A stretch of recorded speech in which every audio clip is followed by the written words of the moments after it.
What's going on, guys? 8 Streets back with another video. So, yeah, this is actually a bit of a helpful video. It's, tips for game companies and developers. Because, as of yesterday, at the time of this recording, there was actually a day that I had no idea about. It's regarding accessibility, and so, it's something that I highly appreciate because I myself, I have a visual impairment, so eye problems. Although there are many different types of eye conditions and different states that the human eye could actually be in, pertaining to the individual. And so how this relates to gaming, it kind of depends on how much they can actually see on the screen. And of course, when it comes to accessibility, yeah, you can actually think about the deaf, those who actually can only play with one hand or whichever. But there is actually a disabled community out there, and so it's always very, very useful and very thoughtful and generous that game developers would actually think of that particular community. Of course, these FPS games like Fortnite or Call of Duty games or whichever, they a lot of stuff is competitive and fast paced, and that just wouldn't really fit the the accessibility standards that the blind and visually impaired or whichever would enjoy playing it with. This is actually a top 5 video. Knowing myself, like I said, I'm visually impaired, and everything is actually crystal clear. It's just a whole distance issue. So if I'm playing a game where where you shoot, and some people would actually be shooting at you from a particular distance, and in my case I wouldn't be able to see where they're coming from. Sure, I would see the shots coming at me, but then some enemies will actually move into different locations just to hide themselves. So that would make things a bit harder. Now, obviously, if these ideas ever get put into any games, the disabled community, we're going to use them, but also, those who are not disabled, they could actually use those as well. There has to be some kind of verification of, said disability. Because, yeah, you don't want those advantages being in the wrong hands. So yeah. Coming in at number 5, I would recommend that before a game actually comes out, that the company would actually at least put out one trailer that focuses on accessibility. Because there is like I said before, there is a disabled community out there, and I myself, I'm a gamer, a big time gamer. I mean, sometimes I actually get complaints about being in front of the TV for too long, and for years, and nothing's happened. But yeah, I do enjoy my share of games. So yeah, open world games, story driven games, sandbox, Minecraft, No Man's Sky, The Sims 4, the whole 9. I like to enjoy the heck out of whatever I'm playing.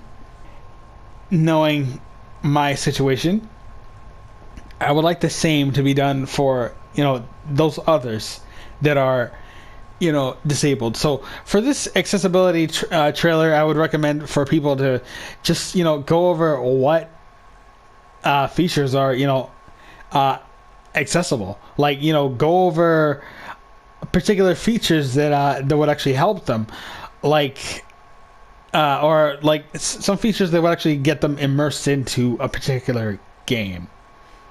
Like, actually, instead of explaining it, I'll show you exactly what I mean. Because Marvel Spider-Man only on the PS4. If you have any kind of eye condition or any complications with your vision, do not worry, because there are quite a few different things that this game has to offer as far as accessibility goes. As you swing at Spidey, you can feel immersed into this game, because even if you don't have vision, you can easily feel the vibration on your controller as if you are swinging past different areas with the wind blowing past your suit. Do you not like many buttons popping up in your face and you can't see them? Well, don't worry, because in this game, QuickTime events can be disabled at ease within the settings menu. Also, the puzzle quests within the lab can be toggled with a simple setting in the settings menu. Please feel free to pick up a copy of Marvel Spider-Man today, and rest assured that you can easily play this game at ease without any barriers holding you back from having a wonderful time while swinging around the city. Play Marvel Spider-Man on the PS4 today. Available now. Yeah, coming in at number 4, I would recommend for game companies and developers to implement immersive vibration into the controller of whichever platform actually, has those vibration features. There should be, some kind of feeling, or some kind of sensation that you get within that particular trigger. Like, for example, the PS5's DualSense already has quite a few things ahead of the game. So, number 3. So, yeah. The reason why I'm playing Spider-Man is mainly because, there's actually a sort of a really good thing that they actually did in this in this game. They've actually added the option to disable QTEs, or even just substitute the taps for holds. But I had them completely disabled. Sorry for hitting the mic there. But yeah, that's mainly because sometimes, when it comes to seeing small buttons, I would have to look close to the screen to see what button I actually have to hit. Like, for now, this is not really much of a QTE, but if I actually see an icon pop over over an enemy's head, then that's how I know that it's my time to actually do a finisher. And so, yeah, they actually added in the option to disable the QTEs, and that's something that is highly accessible for people, especially the visually impaired. Oh, this is the perfect opportunity to show you the whole disabled QTE thing. Okay. There we go. So, of course, in this case, I know that I have to press square. I mean, like, that's kind of somewhat of a QTE, but look. See this? The button doesn't actually pop up on the screen, and so that's something that I highly appreciate. That's something that I highly appreciate, because oh boy. Because where they come? Okay, there they are. One thing that I actually appreciate is, the fact that I don't really have to look close to the screen to find out what button I have to press, and still be aware of my surroundings. Now, coming in at number 2 is pretty much adding some kind of AI or audio guide to pretty much assist either the blind or visually impaired in just, you know, knowing what's around them.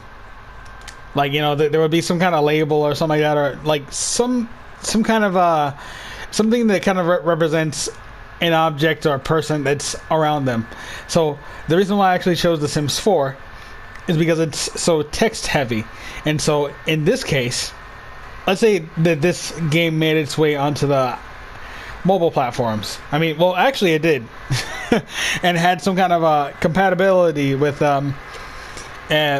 voiceover. So, like, you know, like, in this situation, at this point, the voiceover could actually say, a rocket ship is right in front of you. It's, like, you know, it is a certain amount of feet ahead of you.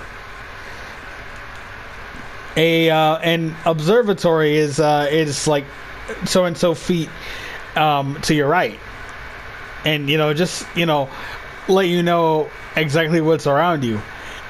And if you're actually in a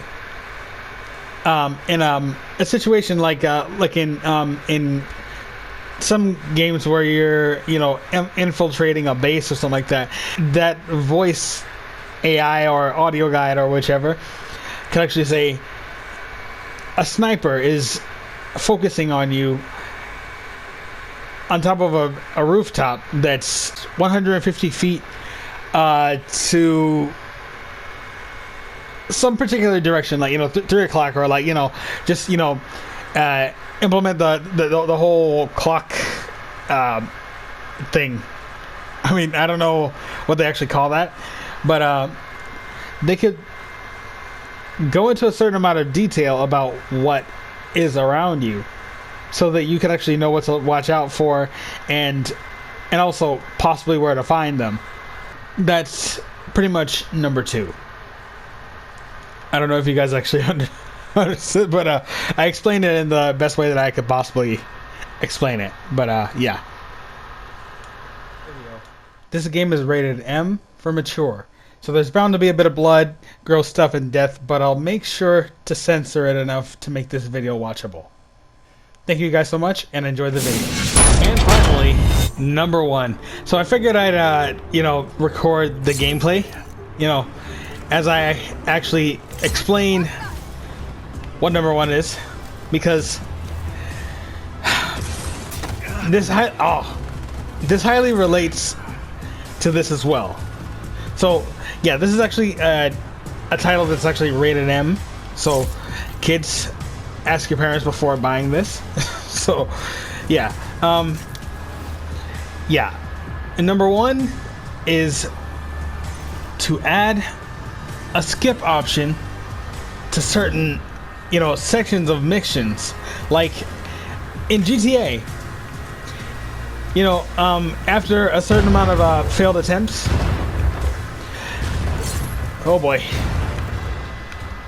After a certain amount of failed attempts, it actually, you know, asks you if you want to skip the mission, because, you know, that's one really good thing that they did. Because the last thing that a game developer actually wants, or game developing company actually wants, is for a fan, like, you know, a hardcore fan, to just be put off of, you know, a particular game or even franchise, because, you know, if the developers don't actually listen to, you know, what fans actually say, then, you know, they could completely be turned off. So my example is this base in Just Cause 4. Whew. Let me see if I can tie it down right quick. The reason why I keep on failing this one is because of the turrets, which I prefer to call a different name.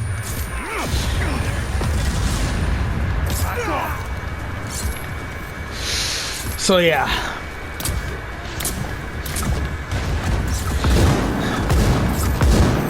I keep on, like, you know, taking these panels off, but like these turrets are actually everywhere, absolutely everywhere. And no matter where I go, like, you know, oh, missed opportunity. Let's see if that got off. Nope. Dang it. So, yeah, there's consoles that you gotta go to that you have to make it to without being shot at. And so, one big problem is these turrets. They keep on trying to shoot at you. Okay, I handled this one with kind of no problem. But, yeah, no matter where you go. Whew. Okay. People are gonna keep on shooting at you. And you don't know where they're gonna come from. I can't see where these people are coming from unless they're close by. And so, that could be a bit of a problem. And it can be quite off-putting, and like, you know, I have to keep on going back to the machine gun to like take people off of it. I need a way to just like knock this thing off. Just completely. Just knock it out of its place. And so certain elements make certain missions unbearable. Oh, come on. And I'm pretty sure that I actually failed this mission, or like at conquering this base like over 20 or 30 times already.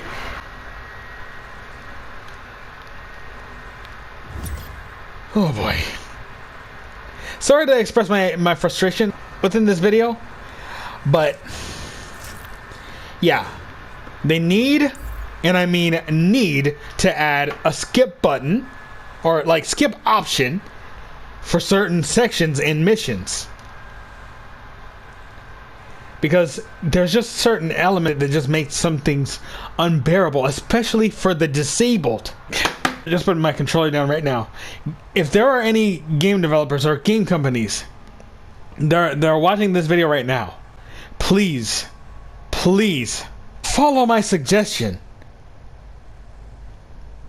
Please.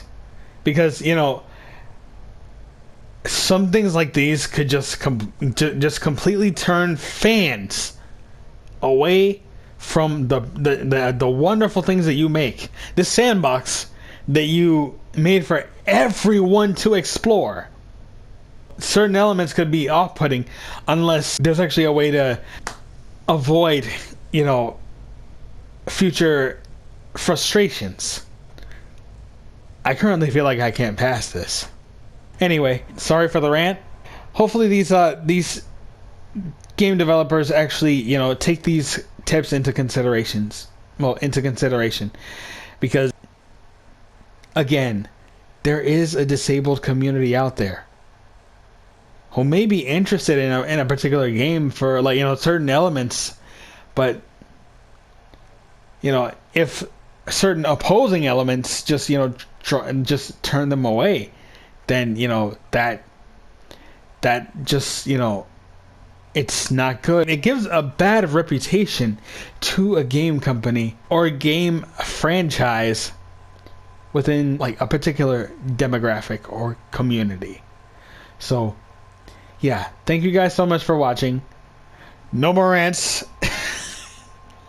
Not really gonna promise it, but yeah, there's actually a whole lot more coming up. So yeah, hopefully this was, you know, helpful in some way.